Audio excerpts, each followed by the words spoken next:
Omania mobiles, AM road, Perumbavoor, PO junction, Muvattupuzha. Muvattupuzha നഗരവികസനത്തിന്റെ മെല്ലെപ്പോക്ക് ഒഴിവാക്കാൻ തിരുവനന്തപുരത്ത് മാത്തിക്കുഴലിനാടൻ MLA നേതൃത്വത്തിൽ ഉന്നതതല യോഗം ചേർന്നു. അടിയന്തരമായി KSEBയുടെ ട്രാൻസ്ഫോമറും RMU യൂണിറ്റും സ്ഥാപിക്കുന്നതിന് വേണ്ട സ്ട്രക്ചറിന്റെ ഡിസൈൻ അംഗീകരിച്ചു. മൂവാറ്റുപുഴ ടൗൺ വികസനവുമായി ബന്ധപ്പെട്ടുണ്ടായിട്ടുള്ള മെല്ലെപ്പോക്ക് ഒഴിവാക്കാൻ മാത്യുകുഴൽനാടൻ MLA തിരുവനന്തപുരത്ത് വിളിച്ചു ചേർത്ത ഉന്നതതല യോഗത്തിൽ തീരുമാനമായി. KSEBയുടെ ട്രാൻസ്ഫോമറും RMU യൂണിറ്റും സ്ഥാപിക്കുന്നതിനു വേണ്ട സ്ട്രക്ചറിന്റെ ഡിസൈന് യോഗം അംഗീകാരം നൽകി. നിർമ്മാണ പ്രവൃത്തികൾ വേഗത്തിൽ ആരംഭിക്കും. നഗരവികസനം ഇഴഞ്ഞു നീങ്ങുന്നത് അംഗീകരിക്കാനാവില്ലെന്ന് യോഗത്തിൽ MLA ചൂണ്ടിക്കാട്ടി.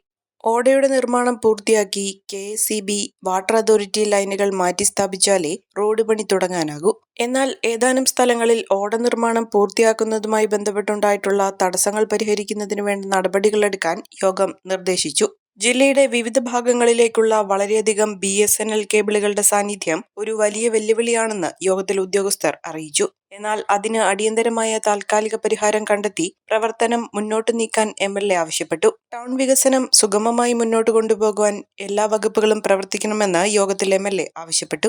KIIFB, FRFB, BSNL, KSEB, water authority, revenue എന്നീ വകുപ്പുകളിലെ ഉന്നത ഉദ്യോഗസ്ഥരാണ് MLA വിളിച്ചു ചേർത്ത യോഗത്തിൽ പങ്കെടുത്തത്. നേത്ര സംരക്ഷണത്തിന് നമ്മുടെ അഹല്യ ഫൗണ്ടേഷൻ ഐ ഹോസ്പിറ്റൽ, കേരളത്തിൽ എല്ലായിടത്തും.